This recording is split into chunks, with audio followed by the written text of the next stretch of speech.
Good morning students.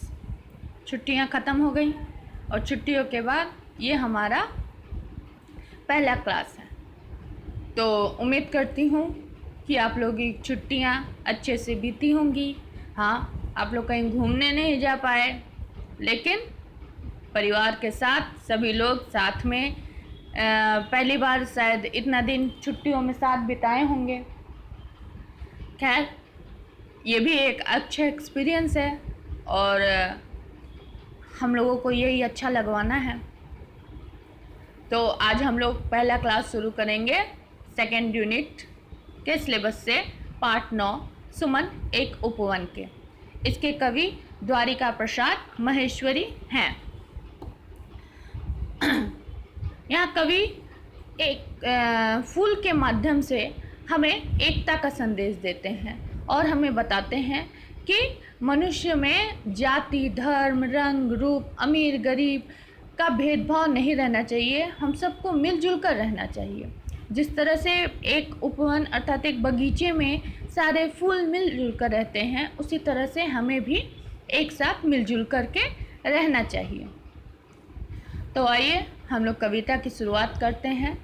हम सब सुमन एक उपवन के, एक हमारी धरती सबकी, जिसकी मिट्टी में जन्मे हम, मिली एक ही धूप हमें है। सींचे गए एक जल से हम, पले हुए हैं झूल झूल कर, पलनों में हम एक पवन के। हम सब सुमन एक उपवन के।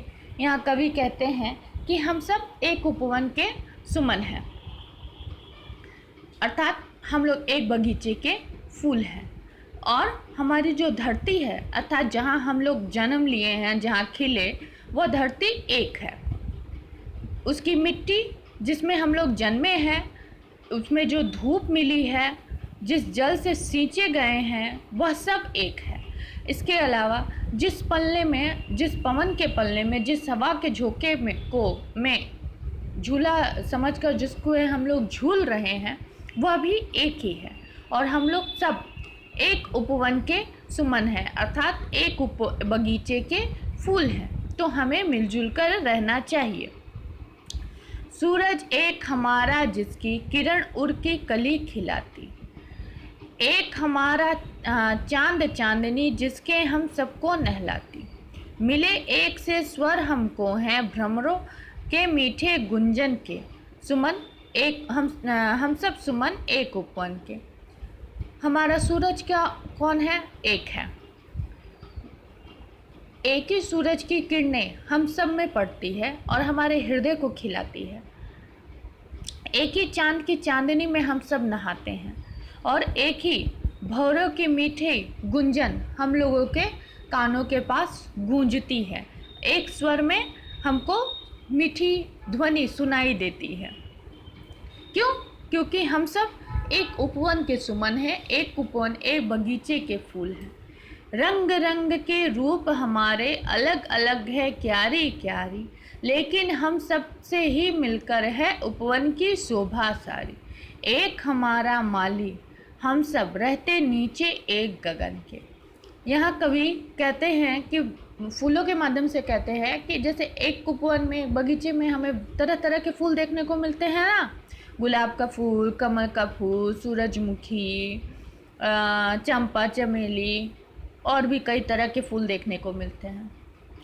तो कवि यहाँ कहते हैं कि भले ही हमारा रूप अलग अलग है, फूल कह रही है कि भले ही हमारा रूप अलग अलग है, हम लोग अलग अलग जगह पर खिल रहे हैं। जैसे एक ही जगह पे तो सारे फूल नहीं खिलेंगे, तो भले ही हमें अलग अलग जगह पर खिलाया जा रहा है, लेकिन हम सब से मिलकर ही एक उपवन, इस उपवन की शोभा है, इस बगीचे की शोभा है।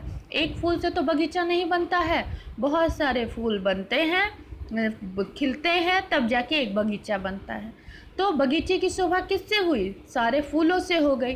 तो यहाँ फूल कहते हैं कि भले ही हम दिखने में अलग अलग हैं, भले ही हम अलग अलग जगह पे उत्पन्न हुए हैं, लेकिन हम सब से ही फूलों की शोभा है। एक हमारा माली, हम सब रहते नीचे एक गगन के। हमारा माली एक है और हम सब एक गगन के नीचे रहते हैं, एक आकाश के नीचे रहते हैं। उसी तरह से इस संसार में हम मनुष्य हैं, भले ही हम लोगों का रंग अलग है, रूप अलग है, अलग बोली है, अलग भाषा है, लेकिन हमें बनाने वाला एक ही माली है और हम लोग भी एक ही गगन के नीचे रहते हैं। तो जिस तरह से ये सारे फूल एक उपवन की शोभा है, उस तरह से हम सब इस संसार की शोभा है। तो हमें इस संसार में मिलजुल कर रहना चाहिए। जिस तरह से उपवन में, बगीचे में सारे फूल मिलजुल कर रहते हैं। कांटों से खिलकर हम सब ने हंस हंस कर है जीना सीखा, एक सूत्र में बंधकर हमने हार गले का बनना सीखा। सबके लिए सुगंध हमारे, हम श्रृंगार धनी निर्धन के, हम सब सुमन एक उपवन के। यहाँ कवि कहते हैं कि कांटों में, फूल में कांटे होते हैं ना, तो कांटों में भी हम लोगों ने खिलना, हम लोग खिले हैं, कांटों के अंदर भी हम लोग खिले हैं, कांटों को सहकर भी, और हंस हंस कर अपने जीवन को जी रहे हैं। हम सब एक सूत्र में, एक धागे में बन जाते हैं तो क्या बनता है? फूल एक धागे में बनते हैं तो क्या बनेगा? हार बनेगा। और हार क्या होती है? शोभा होती है। किसकी? गले की शोभा होती है। मतलब हार बन करके हम लोग किसी के गले की शोभा बनाते हैं। हमारे लिए सबका सुगंध एक समान है, हम सबके लिए एक समान है, चाहे वो धनी हो या निर्धन हो, हम सबके लिए श्रृंगार हैं, सजावट की वस्तु हैं, हमें सजाया जाता है। हम सब सुमन एक उपवन के। इसी तरह हमें भी एक सूत्र में बंध करके एक हार की तरह बन जाना चाहिए, जो किसी शोभा, किसी सजावट, किसी सुंदरता के काम में आती है। अर्थात हमें जाति, धर्म, रंग, रूप, अमीर, गरीब, ये सारी चीज़ों का भेदभाव भूल करके मिलजुल कर रहना चाहिए। क्यों? क्योंकि जिस तरह से ये फूल एक उपवन, एक बगीचे में उत्पन्न हुए हैं और एक बगीचे की शोभा बने हैं, उसी तरह से ये जो संसार है ये एक उपवन है। और इस भूमि में हम लोग जन्मे हैं, हम जो मनुष्य जन्मे हैं, हम लोग इस उपवन के सुमन हैं, फूल हैं। तो हम लोग अगर मिलजुल कर रहेंगे तो उपवन सुंदर लगेगी ना।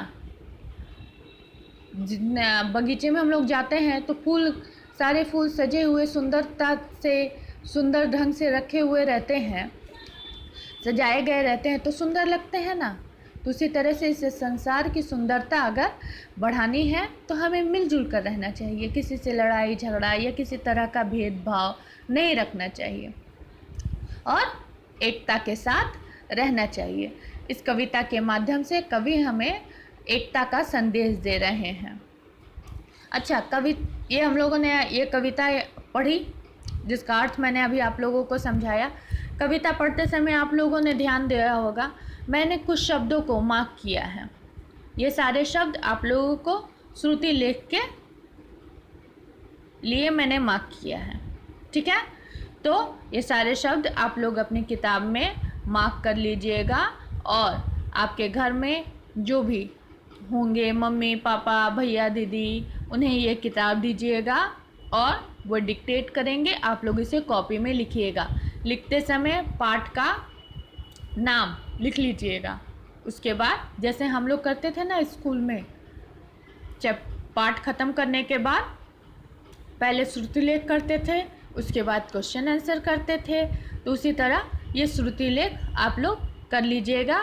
पाठ का नाम, पाठ 9 सुमन एक उपवन के, ऐसे लिख करके श्रुति लेख, फिर जो डिक्टेट कोई करेगा आपके घर में जो रहेंगे उन्हें दे दीजिएगा, वो डिक्टेट करेंगे और आप लोग इसे कॉपी में लिख करके देख लीजिएगा। इस तरह से आप लोग की स्पेलिंग प्रैक्टिस भी हो जाएगी। तो पहला शब्द है उपवन, दूसरा सींचे, किरणें, कली, भ्रमरों, शोभा, सूत्र, सुगंध, श्रृंगार, धनी, निर्धन। इसके अलावा जो प्रश्न उत्तर है, ये शब्दार्थ ये याद कर लीजिएगा, याद करके कॉपी में लिख लीजिएगा। ये आप लोग का होमवर्क है।